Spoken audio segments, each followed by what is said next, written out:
Being muted. Hey, there you are. Hey, welcome everybody to Galaxy of Geeks podcast. I am one of your hosts, one of your two hosts, Chris Vaglio, and Victor Ruiz is here. Victor, are you good? You want to give me the thumbs up if you're good to go, or are you still working on your? All right. So I'm gonna bring Victor in here, and let's see if we can get him in. Hey, sir. How you doing? Doing all right. Do I sound okay? You sound good enough. Yeah, kind of sucks, like everything else, just battling here to the end. Usual computer not working, so I had to grab something else, and my usual mic isn't working. So I guess, is what it is. Hopefully get this sorted out shortly. Yeah, the joys of streaming technology, and we actually we got on early so we could try to work through this, and it's still it's all right though. But you're here, we're live. Yes. We do hear you, so it's awesome. It is good enough. So I know for anybody watching out there, it has been quite some time since Victor and I were together doing another episode of the Galaxy of Geeks here.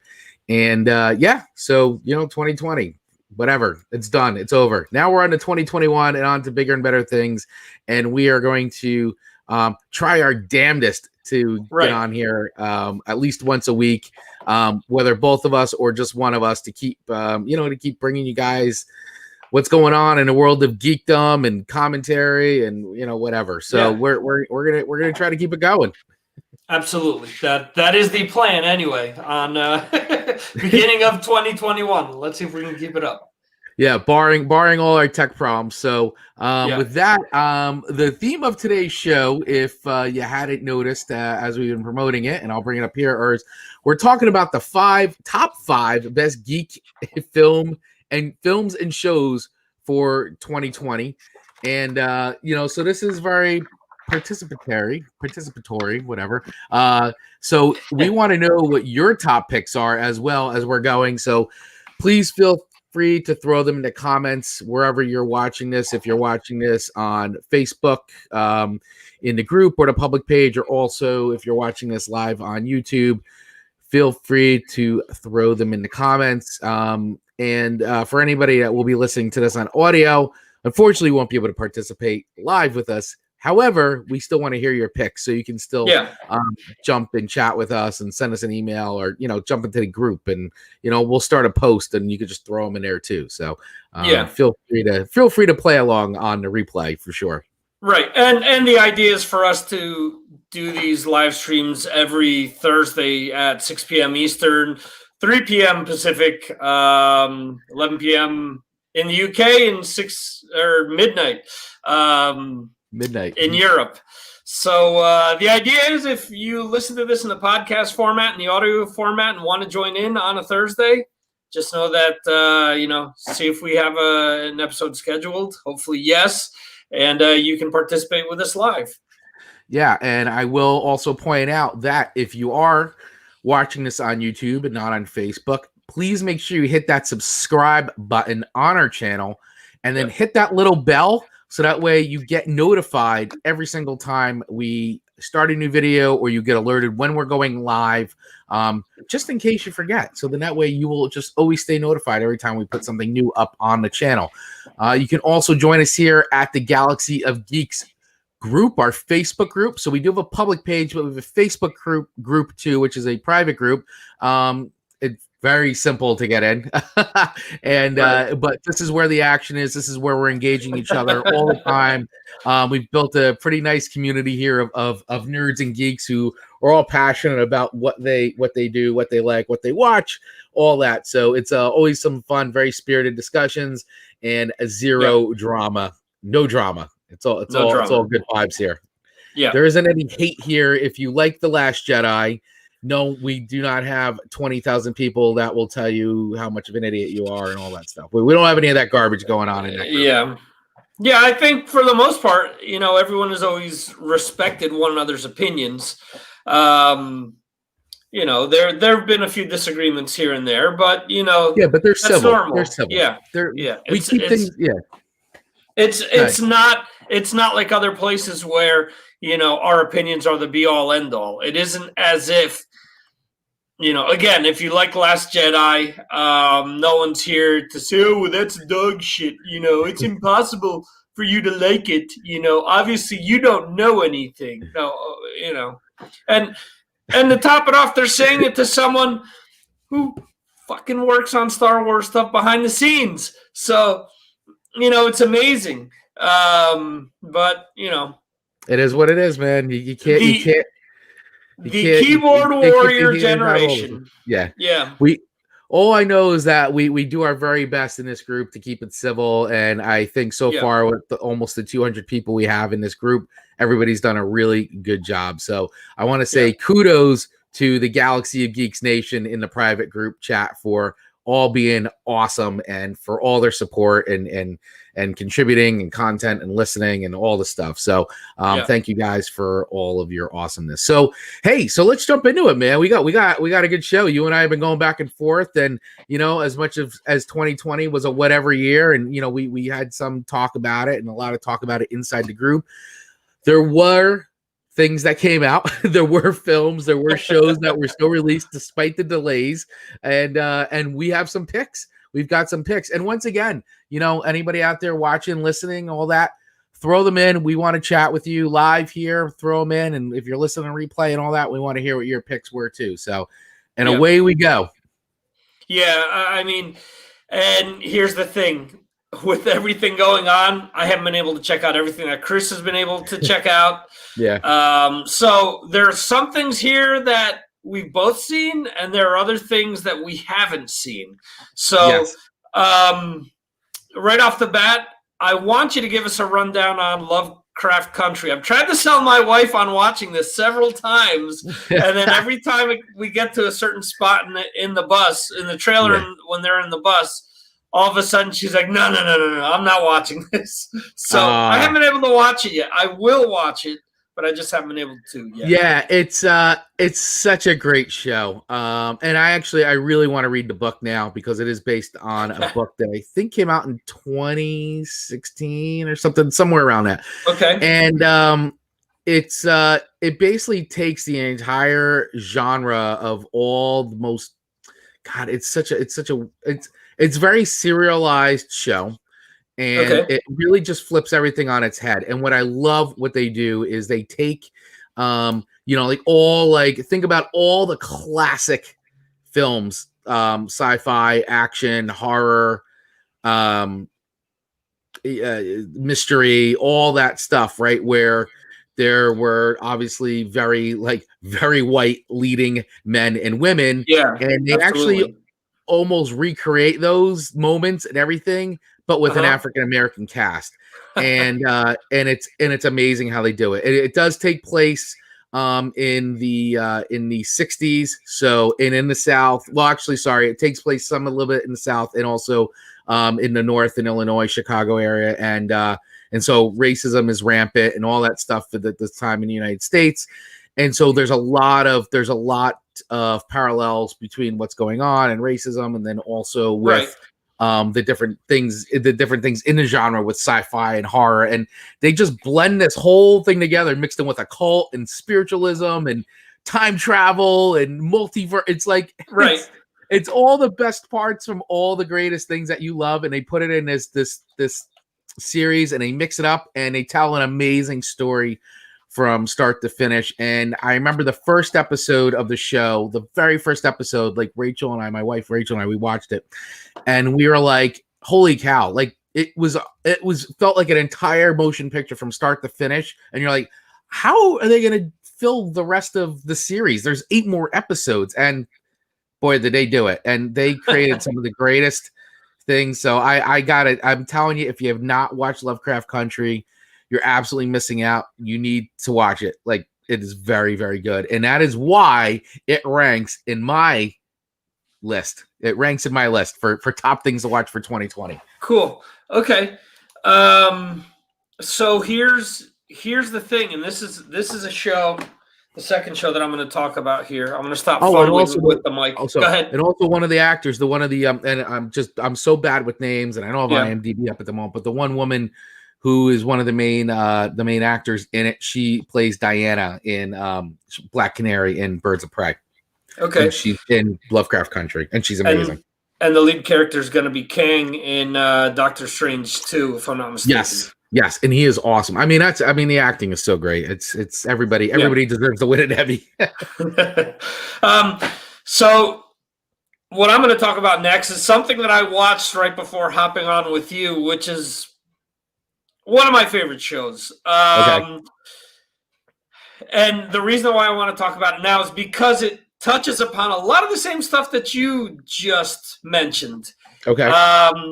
Especially when it comes to racism, especially when it comes to religion, things like that. But it's set in the future. And to me, I keep saying this, to me, The Expanse is the best sci-fi show on TV, bar none.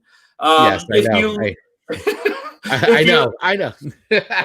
If you loved Battlestar Galactica, I mean, this is perfect. You know, this is right up your alley, because not to say that it, gloms the whole like guys Baltar religious thing, because that aspect is totally different. There's a lot of stuff that happens between Martians and between the human race. So you have Martians, you have Belters, and you have Earthers. And it's funny because it mimics a lot of what's happened throughout human history, where, with last season, we're up to season 6 now, if I'm not mistaken. No, we're up to season 5. Yeah, I think it's up there. It's 5, yeah. 4 was last year, where they finally, went to they went beyond the known universe of mankind, and much like what's happened on Earth, the different races per se have all tried to get there to find their freedom, to get away from others. There's the whole battle between the planets, the inner planets, Mars and Earth, versus the people that live on the belt, who feel that they've been exploited all their lives. And season 5 just started, if I'm not mistaken. I'm going to be really stupid if I don't get that right. But anyway, yeah. So since Amazon picked it up, they've really upped their game with the CGI and stuff. Right. Bezos has got that Bezos money. Well, it's his favorite. He said it was his favorite. Right. That's why he saved it. He saved it from cancellation. Yeah. So we're up to episode. Yeah, we're up to season 5. So I was right. Okay. Anyway, so the only difference between 4 and 5 is that 4 was released all in one shot, and 5 they're releasing it on a weekly basis. The great thing, and the kind of thing that sucks about that, is every episode, at least for me, leaves me wanting more. So you get to the end and it's like, damn, we're right at that point where this is about to happen. And it's, I'm watching Homeland now with my wife, because that just came to Netflix here in Spain. Okay. And it's a similar deal where you get to the end and it's like, no, not here, So unfortunately, with Amazon and with The Expanse, you can't jump ahead and watch some of the stuff. You got to wait. Right, so, you gotta wait, yeah. I don't want to give much away from season 5. It is, all along the way, there have been different twists and turns and different things that have continued to make the show exciting and entertaining, and give you that nervous energy waiting for things to happen, and they continue to do it. So there are some themes that are similar with Lovecraft Country, like you said. There's definitely parallels with a lot of that stuff, which you'll see. But I mean, 2 completely entirely different shows, but there's definitely a lot of parallels and elements. For sure. A lot of social commentary that's made that seems to overlap. So cool. So the next thing is Umbrella Academy season 2, which you got to see.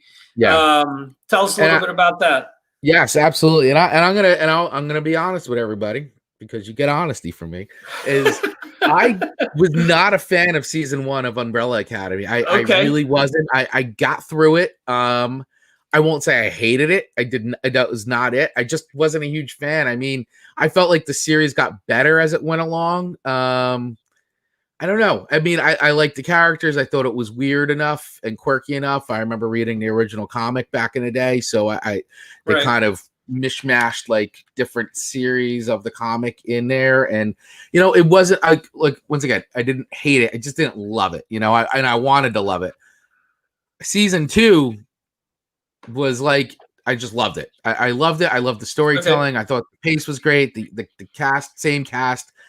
Excellent, really well done. I really enjoyed it. Even once again, my wife, but like she didn't enjoy season 1. She loved season 2. I thought I really liked it. I found it really enjoyable, and I feel like they went to some really cool places. And I'm trying not to give anything away for anybody watching and listening to this, because I definitely don't want to spoil it for you at all. But they if you saw season 1, I think they expanded on things in a really cool way, and I feel like they developed the characters a bit better. It takes place directly after season 1, so how season 1 ended on like, okay, what happens, like this picks up right there and ends on another like total what the F, like it's a complete what the F moment. So I really liked it, man. I think it's cool. And so if you were a fan of season 1 or not, or you just kind of dug the show, then I highly recommend going back and watching season 2 if you haven't yet. If it wasn't on your radar, it came out. I can't even remember when the hell it came out. Everything seems like a blur now, but came out last year for sure. Yeah, so it's on Netflix, by the way, too. If you're wondering what service it's on here in the US, it's on Netflix, I think. Same Spain, thing. Same thing. It's a Netflix original. Yeah, so definitely check it out. I do recommend it. It is cool. It's cool. Okay, and a movie that you recommended that I got to see was Vast of Night, which was on Amazon Prime, and to me, this is a real throwback to like a War of the Worlds type thing. Thank you. Thank you for saying it. It's a throwback to really a 50s or 60s, type sci-fi / like, I don't know, would you consider that kind of horror? Because there are different elements. You know what? It felt very drive-in-ish, but it's not campy at all. It's very like lo-fi. Yes. It's lo-fi sci-fi, which happens to be like one of my favorite genres of science fiction, when it's like it's science fiction, right? Yeah, it's not like loaded with technology, and because it wasn't a big budget, they were really, and how you just said, War of the Worlds and all that, they really relied on a lot of classic techniques, and a lot of it involving sound design, which is sort of the catalyst for the film, because the characters are in with sound and radio and all that. So I loved it too. So yeah, I'd love to hear more of your take on it, though, because I feel like we could talk about this movie for like 30 minutes. Well, I really enjoyed it. My thing was, I liked the way it was set up. I liked the way that it was shot. I liked how it had that old feel. The only thing is, when you get to the end of the movie, I wanted a little more. It kind of ended a way where it was like, wait, that's it. It was definitely a cool movie, but I wish that the ending was slightly different. That's my only critique. The end is very without giving anything away, I just that's, to me, is the end, is what makes it very drive-in for me.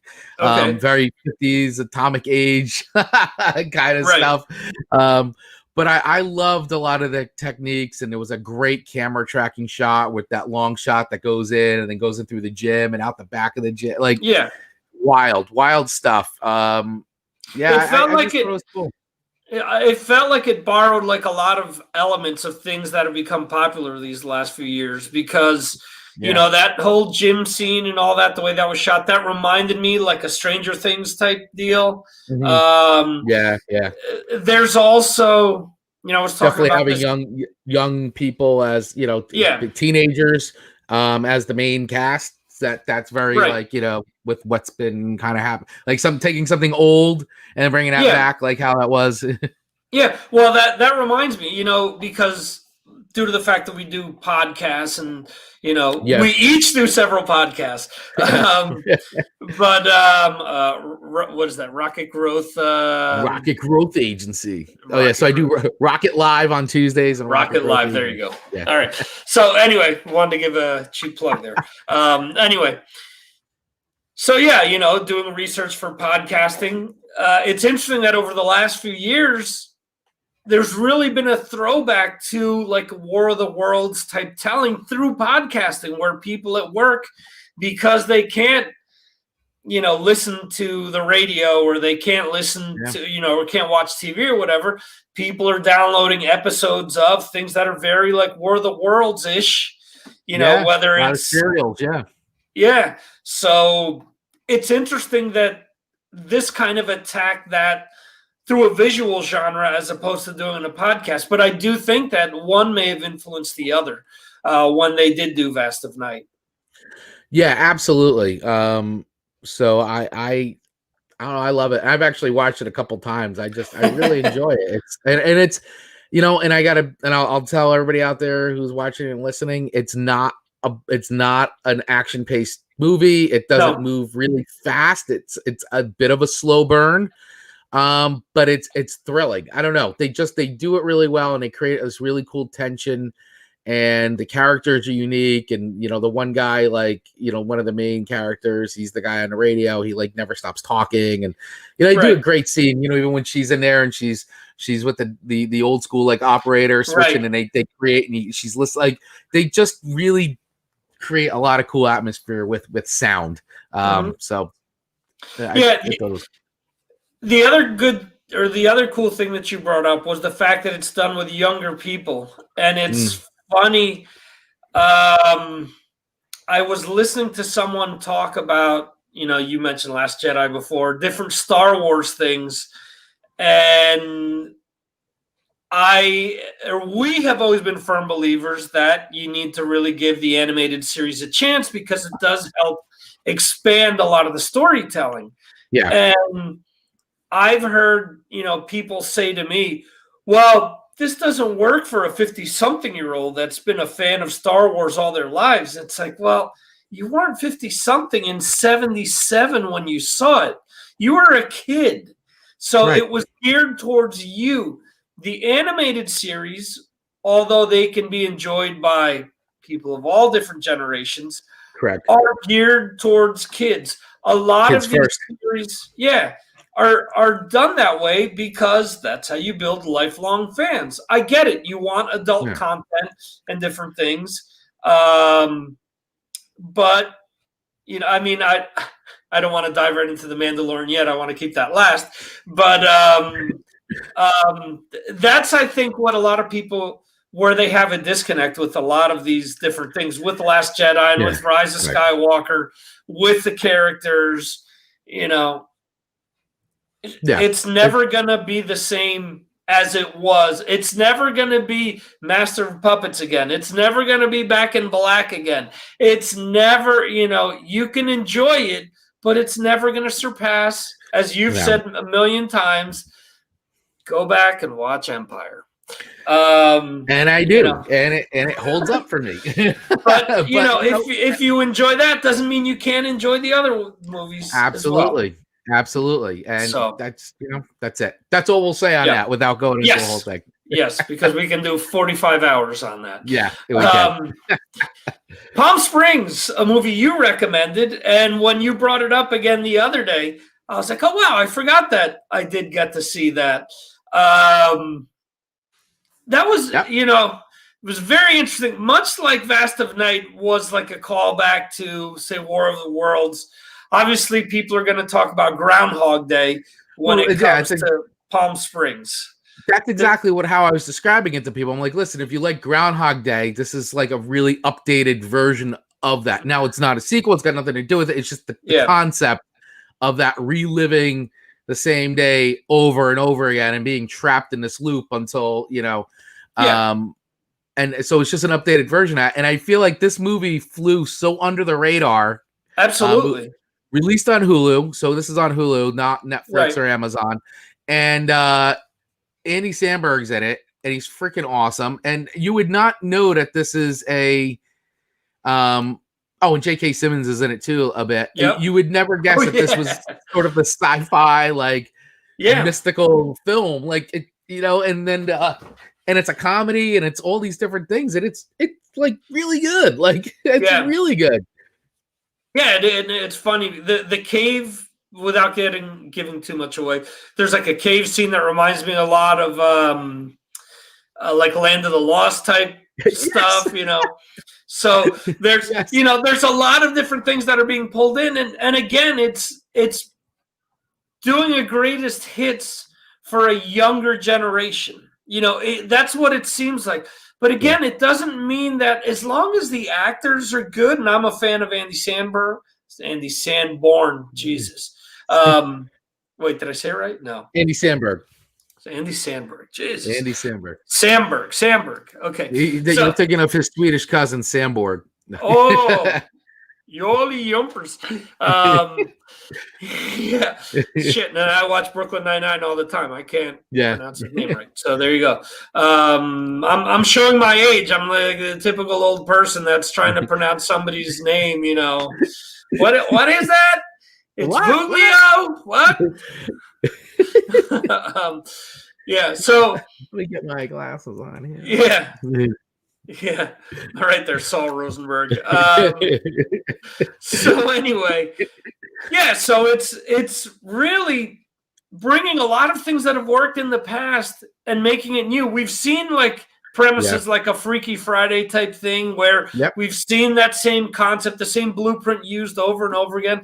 And although Groundhog Day was super successful movie, was a blockbuster. I mean, I don't know if it was a blockbuster in the theaters, but definitely became a big, classic over the years. Yeah. This really applies, that's the main like blueprint, but you've got all these other ancillary parts going on, these different like things that are brought in, with the J.K. Simmons character coming in, and you could even say that's almost like a Terminator type role. You could again Land of the Lost type thing.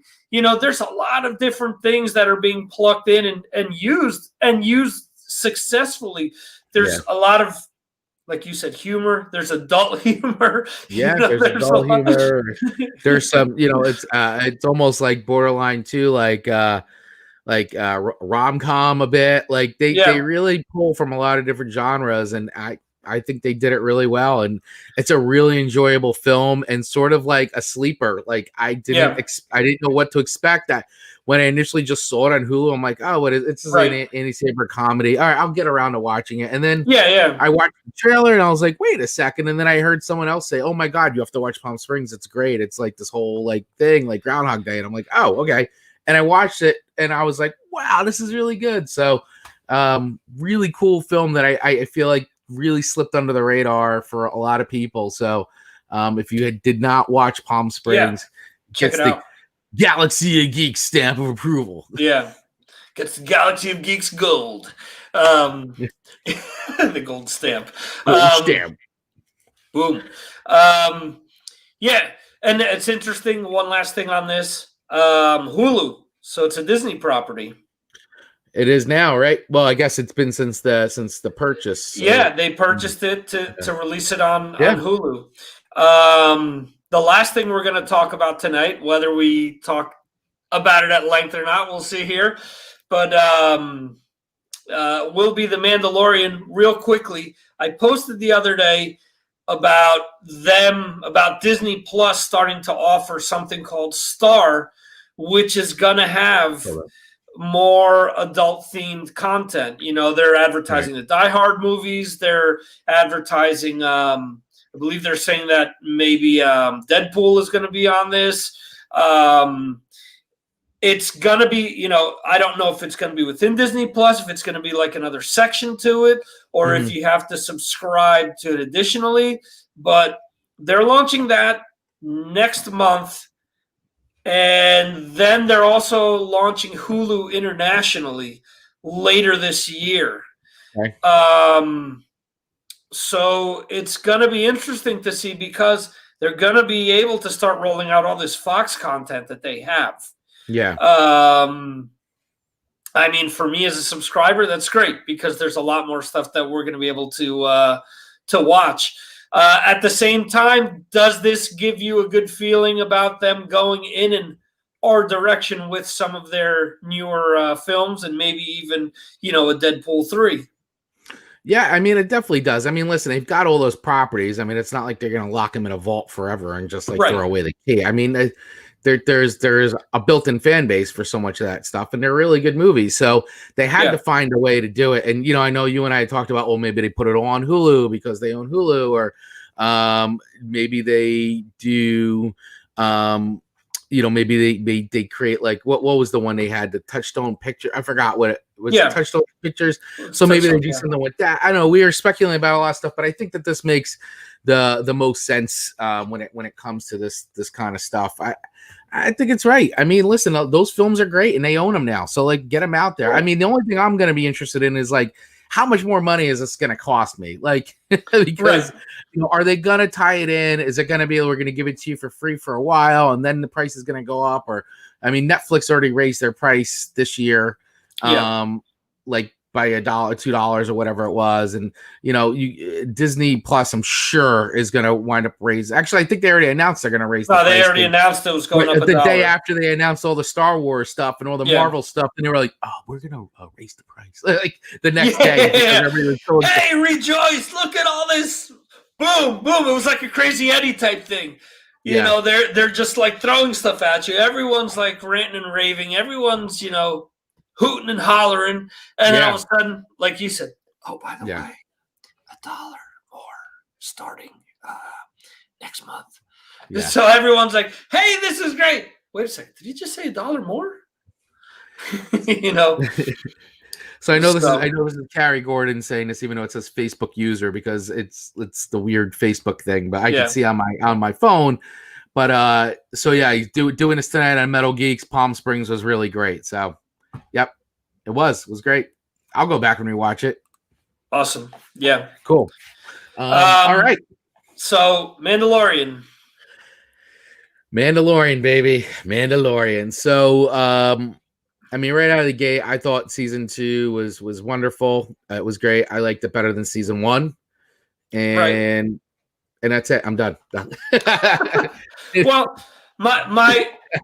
I have one small knock, and it's not with the Mandalorian. It's with the fan base. Uh-oh, here we go. My biggest issue is that a lot of people, all the fan base, or not just all the fan base, subset of the fan base. The I'm a true fan, so I know better than you do. Okay, they're finally giving us what we want, type deal, and it's like, no, a lot of what makes the Mandalorian work for a certain section of the viewer is nostalgia. Okay. And if the fact that bringing back Boba Fett, if the fact that bringing, a Yoda-like character who was Baby Yoda up until now. And spoiler, are you going to drop the big spoiler, or do you think by this point everybody knows? Yeah, at this point, everyone has watched it. I mean, please. Yeah. I mean, it's all over the place. You couldn't escape it. At this point, if you're just not into Star Wars, it doesn't even matter. It doesn't matter. You're not going to get into it all of a sudden and be like, you messed up the whole Grogu arc for me. I cannot watch anymore. But my problem with a lot of people, like I said before, with the animated stuff, so many people said, I will never watch Clone Wars. I will never watch Rebels. I will not waste my time, blah, blah, blah. Oh, my God, they mentioned Thrawn. It's like, yeah, Thrawn was part of Rebels, asshole. It was one of those things. And all of a sudden, oh, my God, I love this new Ahsoka character. Huh? You couldn't watch Clone Wars where she's like one of the central characters. She's like the main new character in the series. I think for some people, it's just one of those things that just wasn't like on their radar. It wasn't, and whether it just didn't hit them because it was like I mean, when that was on,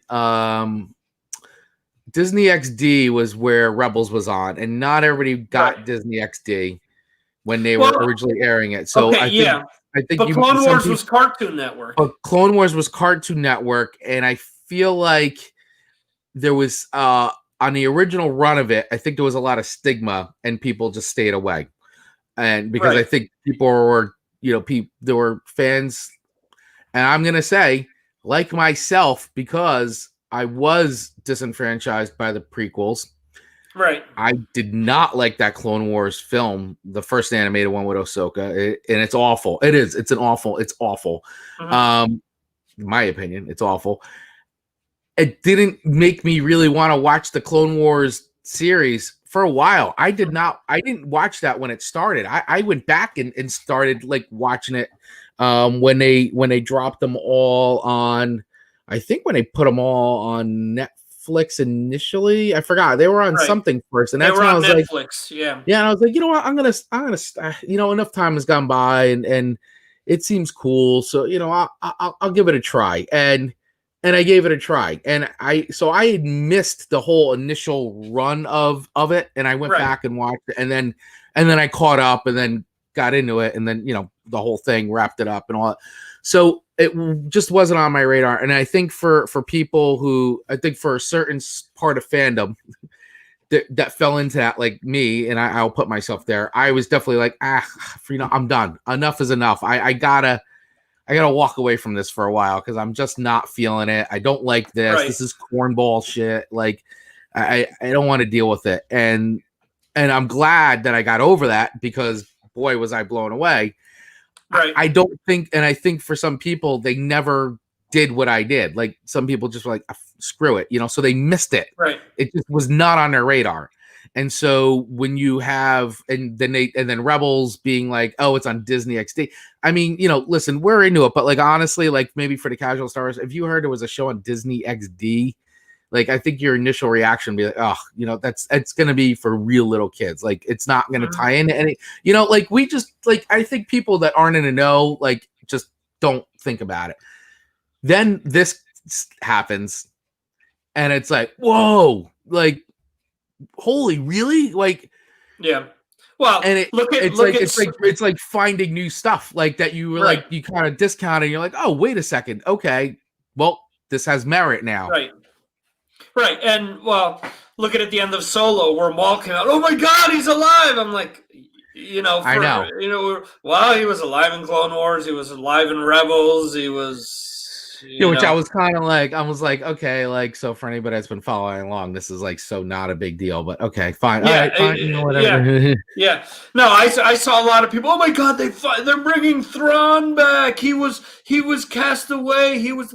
No, like Thrawn has been back in canon for 3 years now. That's 4 years.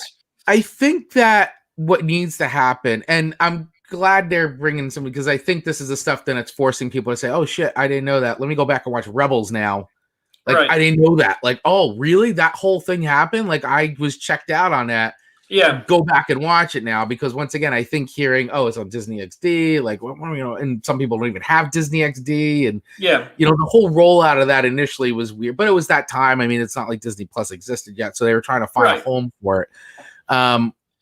It is what it is. I mean, the thing that I always get upset about are the other side of the fans that get like so down on everything, and we could go on and on about it, but I mean, for me, that this season, there's not too much I can really pick apart on this season. No. I loved the way they did things. I mean, that I was at the first episode, I texted you and I go, this is Jaws in space. Like, right. Which is, it's like, it's completely like Jaws in space. And then, and then we get the big thing at the end, the big reveal that, oh my God, Boba Fett's alive. And then I even loved like the frog lady episode and with the alien with the spiders and like their whole tribute to Alien. Like every episode was like a tribute to like a major like sci-fi franchise or Western or like a big like Jaws or Indiana Jones. Like a lot of that stuff was in there.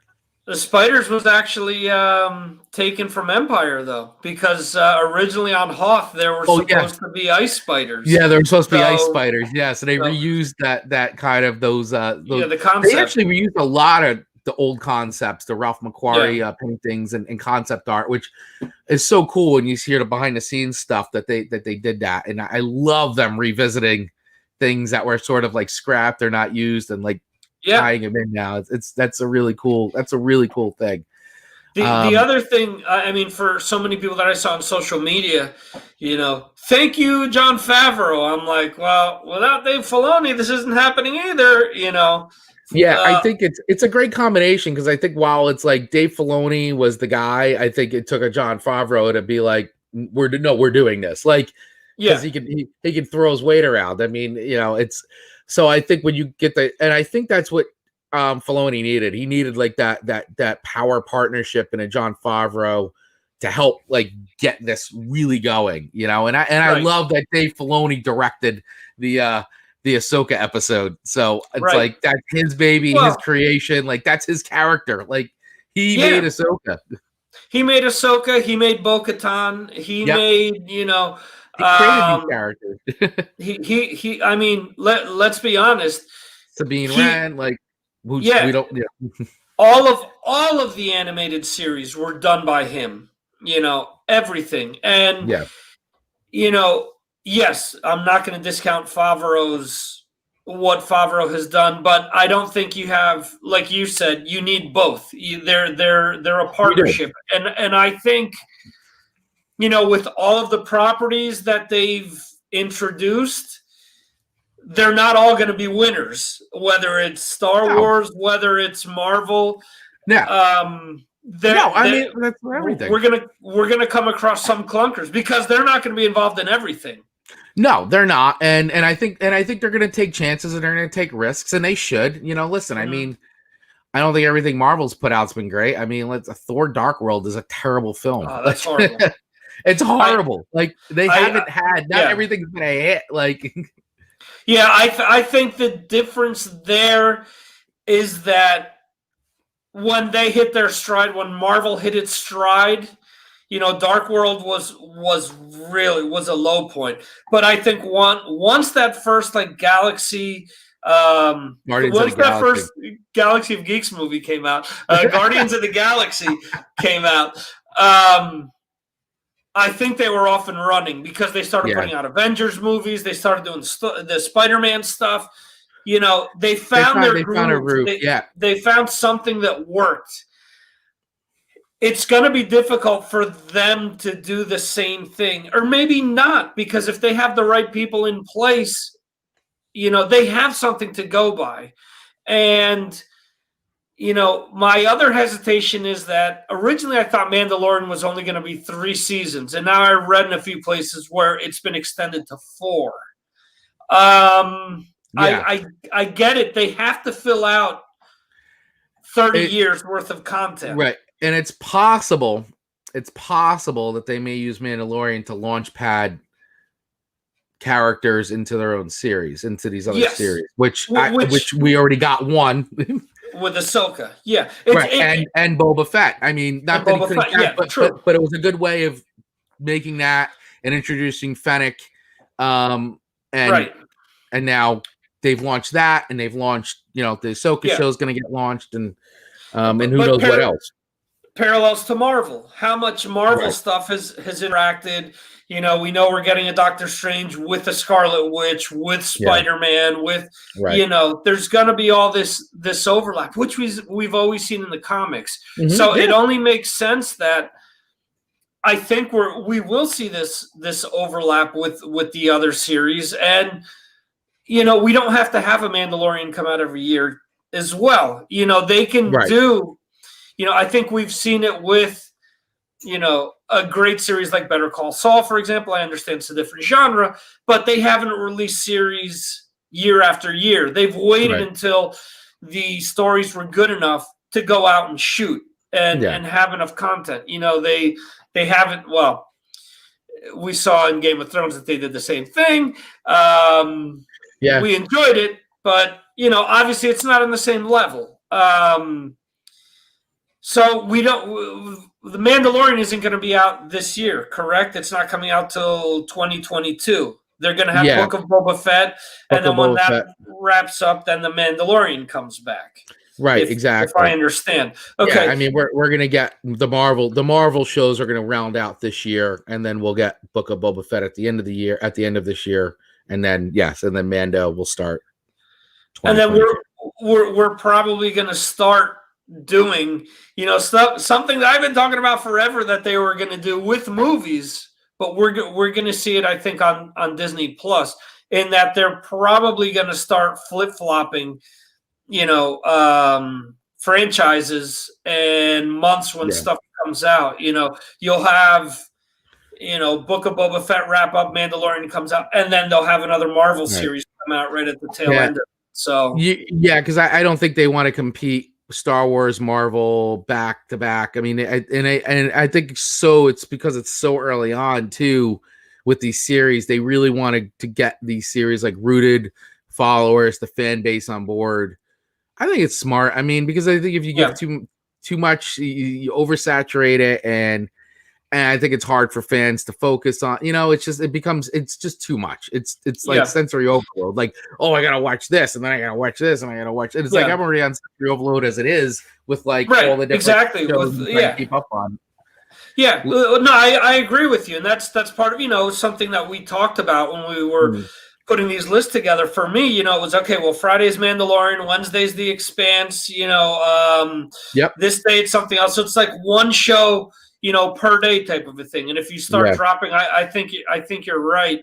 If you start dropping everything continuously, or at the same time, I mean, a little overlap probably won't be a big deal. Or if you release them, I don't know, even if, I mean, I don't know. Would imagine Fridays is when they release all their stuff.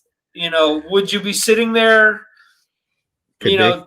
2 hours on Fridays to watch, all of their new content, or would it be easier Yeah. to absorb in, on different days, or I mean, the analytics is what's going to drive all that. Yeah. How they think they're going to go with it. I guess we'll see. I mean, they'll test it and they'll see what happens, and you may see stuff get moved around, and I mean, for me, I was in a thing with like Mando. I got up, I watched it at like 6:30 in the morning. I was on it. Like I just couldn't wait. I'm like, boom, Rachel and I would wake up, sit in bed, Mando Fridays. Like it was like that was our thing, and it's like a fun routine to get in, and then it's like, oh, it's over. Like yeah, I mean that it sucks because the episodes are all 30 something minutes to, I think there may be an episode or two that's 50, a little in the low 50s, but yeah, the majority of the episodes are 40 something minutes long. yeah. Which is good because There's no commercials. I mean, they're just like yeah, little mini films, and the production value. Like, let's talk about that real quick. The production value on this season, like they spent money. Like they spent a lot of money, and it was like every episode felt like a self-contained film, and the action sequences were super impressive, and I liked it a lot. I mean, the situations, the tension was real. The Bill Burr, like Bill Burr was awesome. Bill Burr was awesome. Bringing him back, and that whole episode was phenomenal. Like, talk about people who should be winning Emmys. I know it sounds funny, but like that whole scene was so well acted, and I loved the adding that complexity to that Bill Burr character, which you were like, whoa, they're going there. Like he's like, this is something that like it totally like set him off. That was like, it wasn't expecting that. And I like how that says a lot about his character. Like this is the way he is now. Like he had traumatic events that it haunts him, and that was it. That was what he needed. It's funny because I was talking to my brother about that the other day, because we were talking about he says, he was telling me that he listens to Joe Rogan from time to time, and especially when Bill Burr is on. And I said to him, well, Bill Burr is like putting a nice like IMDb page together with all these different bit parts from the Mandalorian and Breaking Bad and stuff like that. And I was telling him, every time he appears, like, oh shit, it's Bill Burr. It's one of those things where you're like, oh, he's back. So I know, it's great. It's so great. The other thing, being a huge fan of Deadwood, we got to see Tim Oliphant. We got to see Titus Welving. We also got to see Dan. I don't remember his real name, but he was killed by Boba Fett in the last. He was killed by Boba Fett. He was the guy who was in the. He was the bartender in the episode with Tim Oliphant. That's right. Yeah, that guy. That guy, Dan something is his real name. Three Deadwood actors, alumni. I saw that and I was like, whoa, look at this. I mean, and they pulled in some really great actors. I mean, of course, Kara Thrice. There's another one. She Starbuck. But she was awesome. I thought Katie Sackhoff was good. I thought she did the voice of Bo-Katan on the show on Rebels. And she was great. Oh, and Clone Wars. So she did a voice on Clone Wars and Rebels, and it's great because she really looks like the actual the cartoon version of the character. And I thought she was great. I loved Rosario Dawson as Ahsoka. Man, I've gone back and rewatched that episode.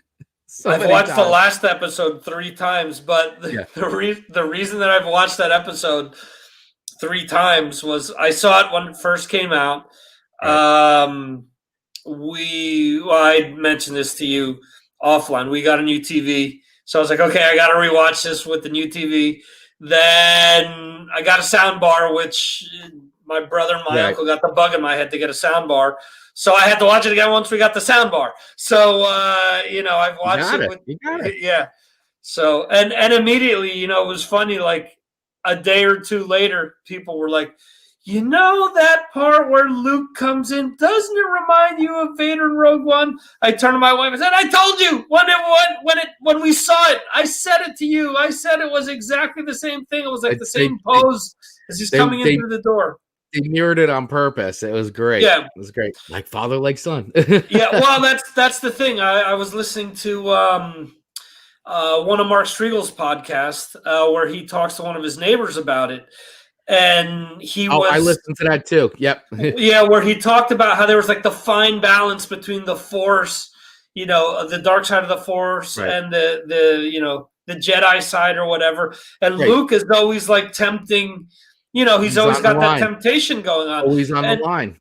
And I think if people understood that when they go and, look at what his character was like in Last Jedi and stuff like that, he became a hermit on purpose because he was scared that he was going to turn to the dark side. That's why he cut himself off from the Force, which is that whole thing.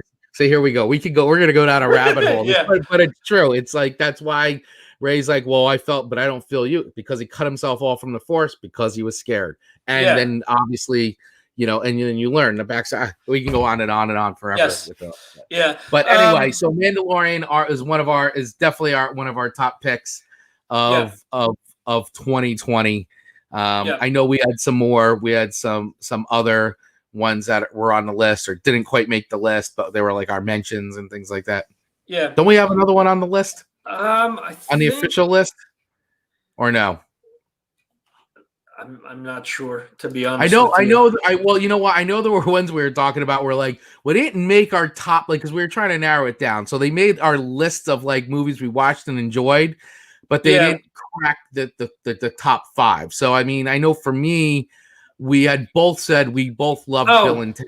Yeah, Bill and Ted. That was the other one. We both loved it. We both thought it was really funny, and I thought it was a great way. Yeah. I mean, we watched it. It was actually a great time for that film to come out last year. Because it really was like, it was like a breath of fresh air. It was goofy. It was corny. It was funny. It picked up like all these years later, seeing those guys reprise the roles. And I love how they brought so much of the original cast back. Right. It was needed. It was like a palate cleanse.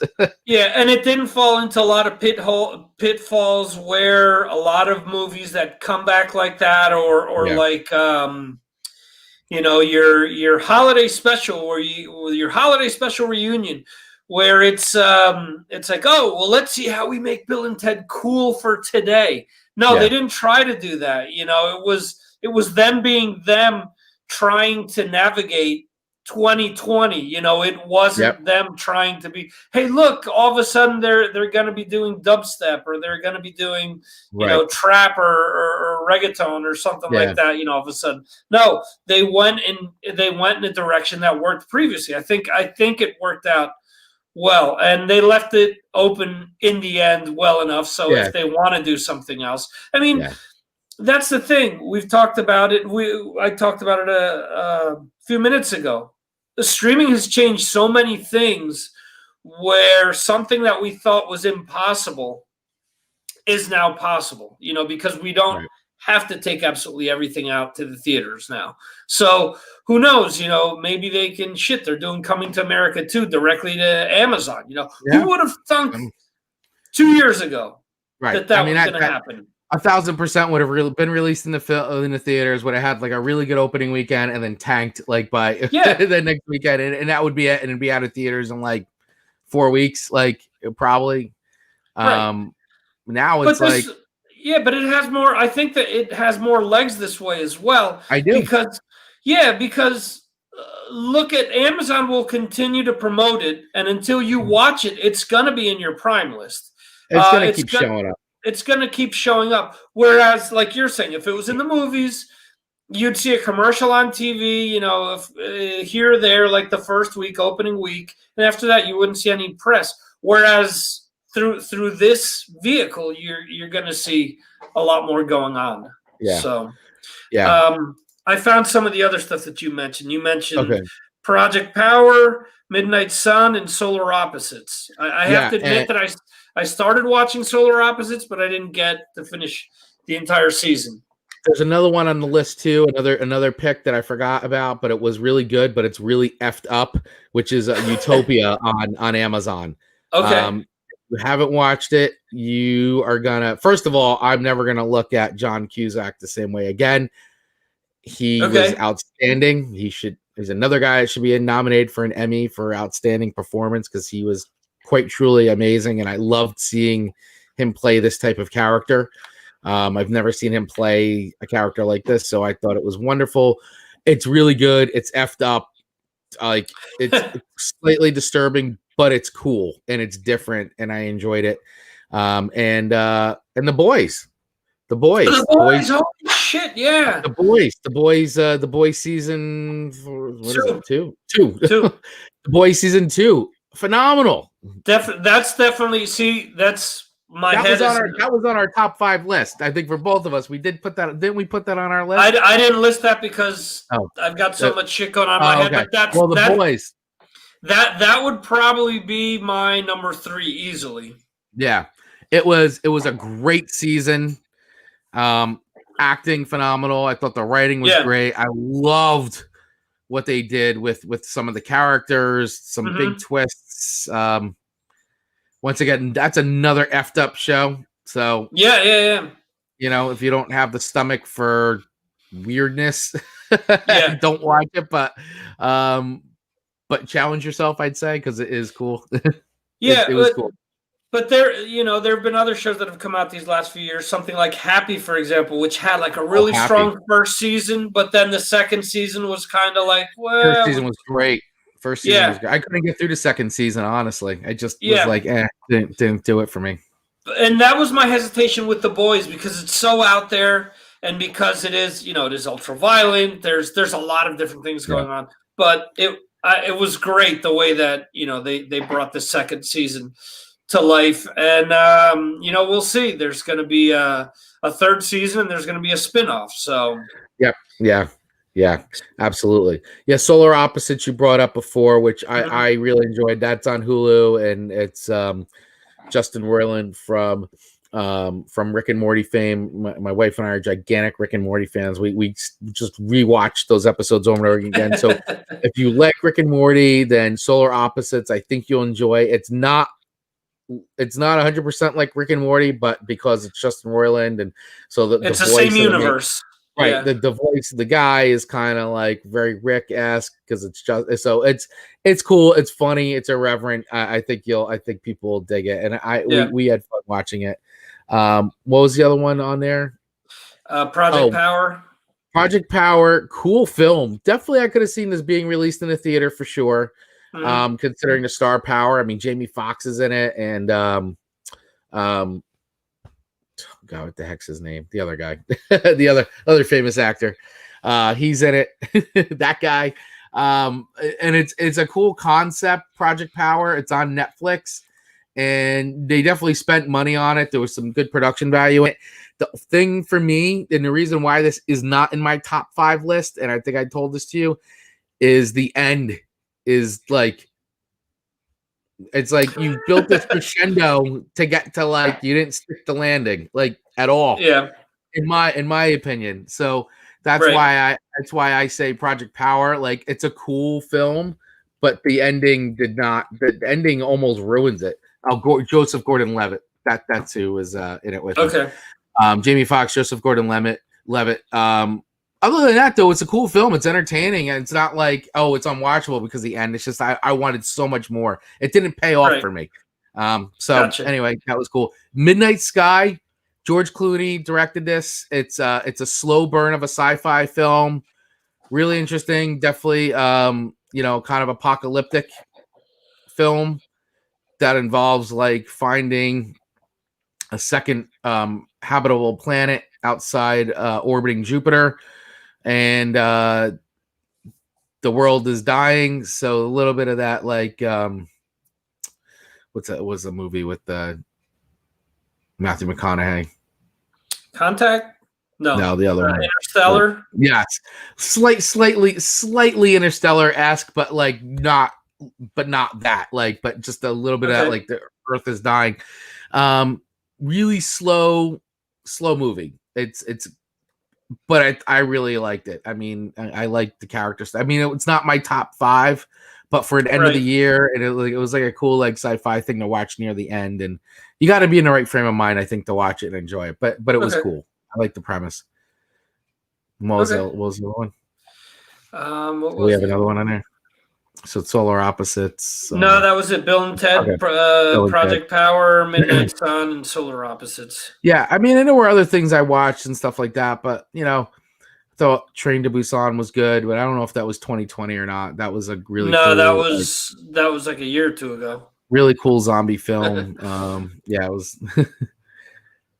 I can't remember too much else. I mean, I felt like I was so much waiting for Mandalorian to happen, and and of course, I watched Wonder Woman 1984. Is not in my top 20 list. So I was Wonder Woman. And you love that first one.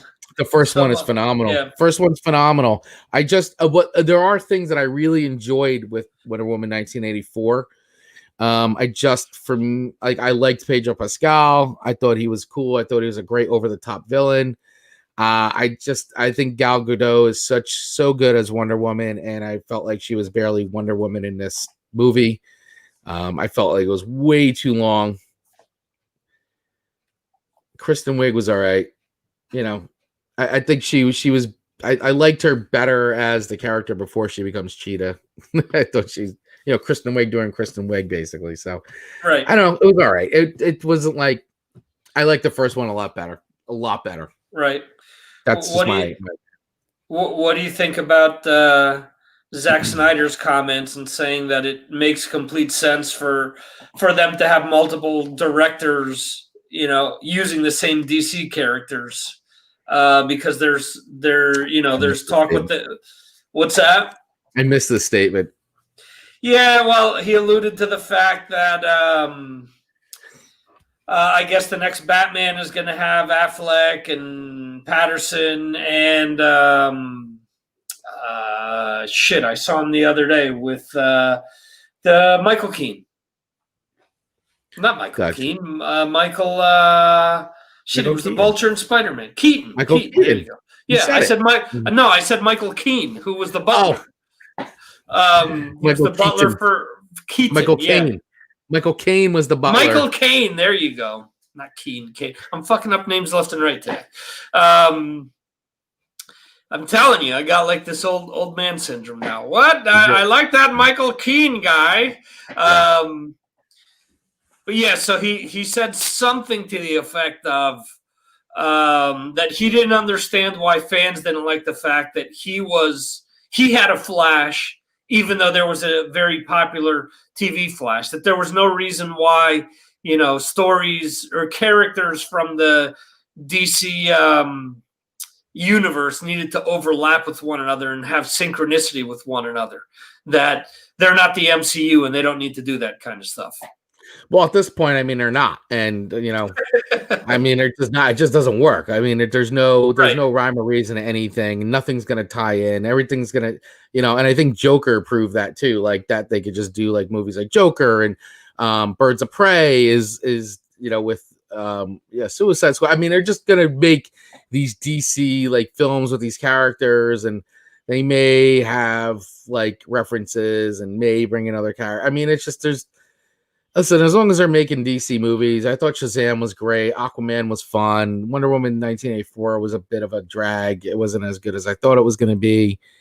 I will watch the Zack Snyder. This cut whenever this shows up will be interesting to watch. I think. I don't know. What's going to take longer for that movie to show up, or if you'd actually watch the movie? Because they said it's like 4 hours 10 minutes or something like that. Yeah, they're breaking it up into like they're making it episodic. HBO. They're going to do it. I think like 2 or 3 part. I forgot what they said, but they're going to make it a little episodic. There's no way. And then you'll be able to watch the whole thing. Yeah, and then you'll be able to have a thing where you can watch it all together or whatever. But right, but like you're only going to get the diehards to watch that in the end, because are you going to sit there for 4 hours and 10 minutes to watch the entire thing? No, but I'll watch the episodic version of it. I mean, right. I get it. No, but I won't watch the whole thing from start to. I'd rather watch Lord of the Rings from start to finish. which I've done, and it's about 8.5, 9 hours long. So right, but you know what you're getting. Well, you know what you're getting into both. I mean, yeah, no it's matter, an enjoyable experience. I'm going to Middle Earth. I'm ready to go. Right, but no matter what, like the old expression goes, you can put a bunch of rose petals on a pile of shit. Underneath, you've still got a pile of shit. There you go. Justice League, you'll watch the episodic, which I may do as well. Just kind of like to see the train wreck occur, Well, we'll see. It'll be interesting. Be interesting for sure. I mean, listen, there's not going to be anything else to watch. So I'm already done with Cobra Kai season 3. So season 3, which was awesome. Yeah. Well, we'll save some of this other stuff for next week. If we're going to go weekly, we need material. So yeah. No, absolutely. I was just thinking the same. So I think what we'll do is we'll wrap it up for tonight. Yes. We'll sign off. We appreciate everybody for watching live with us. The people who will be watching this replay, thank you guys so much for watching. Please make sure, if you're watching this on the YouTubes, on YouTube, please make sure you like, subscribe, and hit that bell so that way you get notified every single time we drop a new video. And if you're listening to the audio version of this, thank you so much. Please subscribe on any of the podcast delivery method systems, subscription platforms that you're listening to, so that way you get new episodes when they are dropped. Victor, any final thoughts before we wrap it up for the night? No, I think we should just wrap it up, because if not, we'll just keep going and going and going. This is true. Yeah. This is very true. So, as Victor said, we plan on trying to do this live weekly every Thursday at 6 p.m. Eastern Standard Time. So if we will be broadcasting this live on YouTube, on our Facebook public page for Galaxy of Geeks, and the private group, the Galaxy of Geeks private group, which anybody can join. All you got to do is go on to Facebook, search it, and we will let you in, and you can join in on the community and all the fun that we have. Join yeah. the nerds. We're here. Yes, absolutely. Cool. Well, thank you guys, everybody, so much for watching. And I'm gonna let Victor sign. I'm gonna let Victor sign us out. Thanks, everyone. Exactly what Chris said. We're deeply appreciative of you guys joining us, regardless when you listen to it or watch it. So, thanks. We'll be back next week. See ya.